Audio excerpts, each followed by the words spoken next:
मनुष्य होना भाग्य है, किंतु शिव भक्त होना परम सौभाग्य है। हर हर महादेव। आप सभी को महाशिवरात्रि की हार्दिक शुभकामनाएं। चलिए कथा आरंभ करते हैं। एक बार एक राजा था, उसकी कोई संतान नहीं थी। एक दिन वह शिकार खेलने के लिए जंगल में गया। जैसे ही घर से निकला, उसे देखते ही महत रानी ने टोकरा उल्टा कर दिया। राजा यह देखकर महल वापस आ गया। रानी ने उससे कहा कि महाराज, आप तो शिकार खेलने के लिए गए थे, फिर वापस क्यों आ गए? राजा ने कहा, रानी, हम निर्वंशी राजा हैं, इसलिए हमें देखकर तो महत रानी भी टोकरा उल्टा कर देती है। रानी ने कहा कि आप उदास ना हो और हम दोनों मिलकर भोले बाबा की तपस्या करेंगे। दोनों मिलकर भोले बाबा की तपस्या करने के लिए बैठ जाते हैं। उनकी इतनी घोर तपस्या को से भोले बाबा का जो सिंहासन है वो डोल उठता है और भोले बाबा कहते हैं पार्वती जी से कि ऐसा कौन है मृत्युलोक में जो इतनी घोर तपस्या कर रहा है। चलिए चलकर देखते हैं। वो वहाँ जाते हैं और राजन से पूछते हैं कि महाराज बताइए कि राजन तुम्हें क्या चाहिए। अब तो उन्होंने कहा कि भगवान, आपका दिया हुआ हमारे पास सब कुछ है, किंतु एक संतान ही नहीं है। तो भोले बाबा बोले कि संतान तो तुम्हारे इस जन्म में तो क्या, अगले 7 जन्मों में भी नहीं है। राजा ने कहा, भगवान आप ऐसा न कीजिए, किसी जीव जिनावर की कम कीजिए, किसी की भी कम कीजिए, लेकिन हमें संतान जरूर दीजिए। पार्वती जी बोली कि भगवान, अगर हमने इन्हें संतान नहीं दी तो इस मृत्युलोक में तो कोई हमें पूजेगा ही नहीं और सबका हम पर से विश्वास उठ जाएगा। पार्वती जी की ऐसी बात सुनकर भगवान ने उन्हें कहा कि 12 साल के लिए 12 लोगे या 12 साल के लिए एक लोगे। उन्होंने कहा कि 12 साल के लिए 12 लेकर क्या करेंगे, रोज़ जिएंगे, रोज़ मरेंगे, कम से कम एक होगा, खिला पिला के मन की तो निकाल लेंगे। भोले बाबा ने उन्हें तथास्तु कहा और अंतर्ध्यान हो गए। कुछ दिन बाद रानी के यहाँ एक सुंदर सा पुत्र हुआ और वह दिन दूनी रात चौगुनी उन्नति से बढ़ने लगा। अब एक दिन वह लड़का खेलने के लिए बाहर गया। वहाँ और भी 4 लड़कियाँ थीं जो घर बना बना कर खेल रही थी। इतने में ही आंधी तूफान आए और लड़का डरकर पेड़ पर चढ़ गया। तो उनमें से 3 लड़कियों ने तो अपने घर बिगाड़ दिया, लेकिन उनमें से एक ने घर नहीं बिगाड़ा। उसने कहा कि आपने अपना घर क्यों नहीं बिगाड़ा? उन तीनों ने कहा। उसने कहा कि मेरा तो अटल सुहाग है और मैं अपना घर नहीं बिगाड़ूंगी। राजा का लड़का पेड़ पर छुपकर ये सारी बातें सुन रहा था और वो घर आया, अंसिल बाटी लेकर पड़ गया।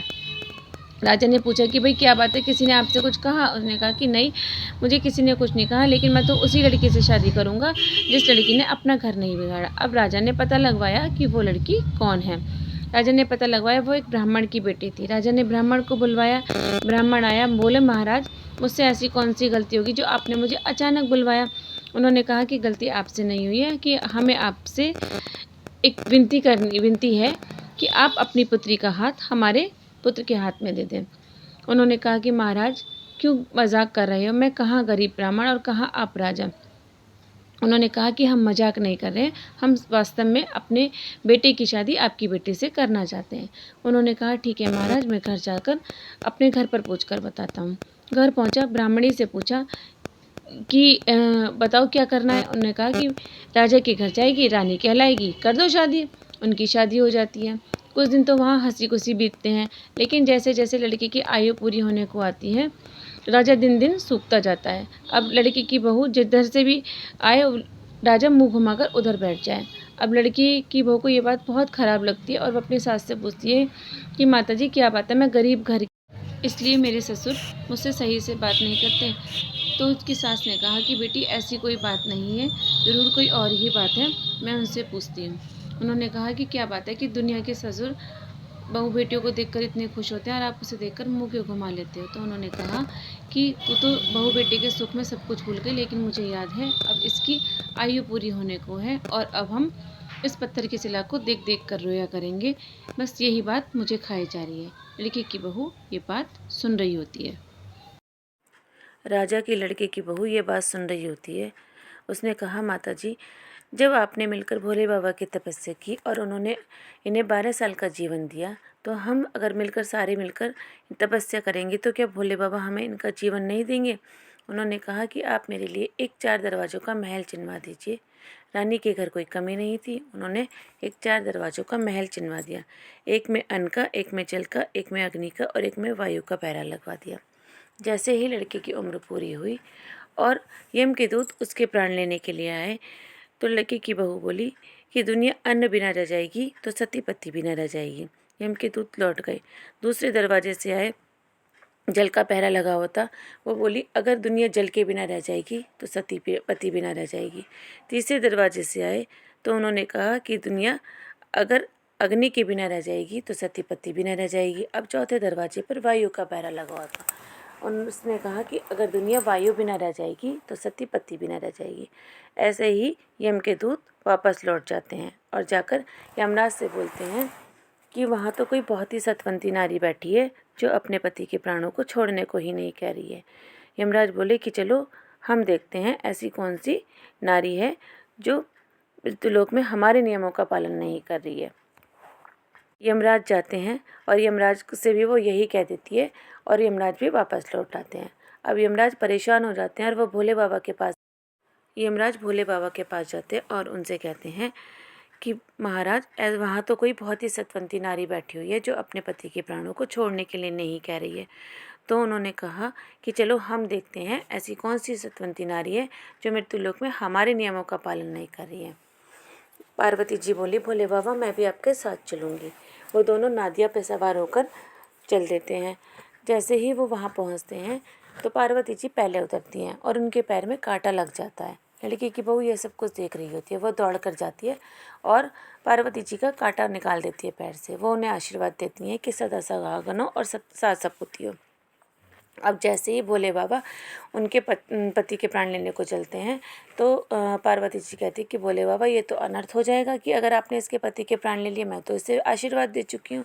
भोले बाबा बोलते हैं कि पार्वती जी मैंने तुम्हें पहले ही कहा था कि ऐसा कोई काम ना करना जिससे कोई विघ्न पड़े। उन्होंने कहा कि नहीं, और तुम जहाँ जाती हो वहीं काम बिगाड़ देती हो। उन्होंने कहा कि नहीं राजा महाराज, अगर आपने ऐसा नहीं किया तो फिर परेशानी हो जाएगी दुनिया में। इस मृत्युलोक में तो हमें कोई पूजेगा ही नहीं, आपको वरदान तो देना ही पड़ेगा।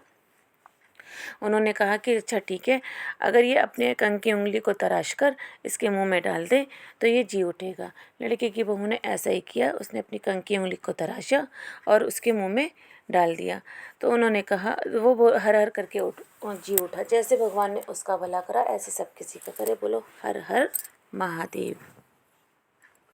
चलिए चुटक बिनाओं की कहानी और कहते हैं, क्योंकि इनके बिना कहानी अधूरी रहती है। एक बार एक मेंढक था और एक मेंढकी थी। दोनों जल में रहते थे, ठंडा ठंडा पानी पीते थे, ठंडी ठंडी मिट्टी खाते थे। किंतु मेंढकी हर समय चुटक मनाओ का नाम लेती थी। चुटक मनाओ संकट काटो, चुटक मनाओ संकट काटो, चुटक मनाओ संकट काटो। मेंढका उसे मारता पीटता था और उससे कहता था कि तू पराये पुरुष का नाम लेती है। मेंढकी अब पहले तो ज़ोर ज़ोर से लेती थी, लेकिन उसने नाम लेना नहीं छोड़ा और वो मन मन में ही बोलती थी कि चुटक मनाओ संकट काटो, चुटक मनाओ संकट काटो, चुटक मनाओ संकट काटो। एक दिन एक कुम्हार का आया और उन्हें अपने टोकरे में भर के ले गया तो और जाके भट्टी पे चढ़ा दिया। मेंढका जिधर रहे उधर खोलता हुआ पानी, मेंढकी जिधर रहे उधर ठंडा ठंडा पानी, क्योंकि मेंढकी अब भी चुटक मनाओ का ही नाम ले रही थी। चुटक मनाओ संकट काटो, चुटक मनाओ संकट काटो, चुटक मनाओ संकट काटो। तो मेंढका मेंढकी से बोला कि मेंढकी मैं तो इधर चला। मेंढकी बोली तो तू इधर आ जा। मेंढका जिधर जाए उधर गर्म पानी, मेंढकी जिधर रहे उधर ठंडा पानी। मेंढका मेंढकी से बोले तू उसी पुरुष का नाम ले जिसका तू पहले लेती थी। उसने कहा कि नहीं, मैं तो नहीं लेती, तू पहले तो मुझे मारता पीटता था और अब तो मुझे उसी का नाम लेने को कह रहा है।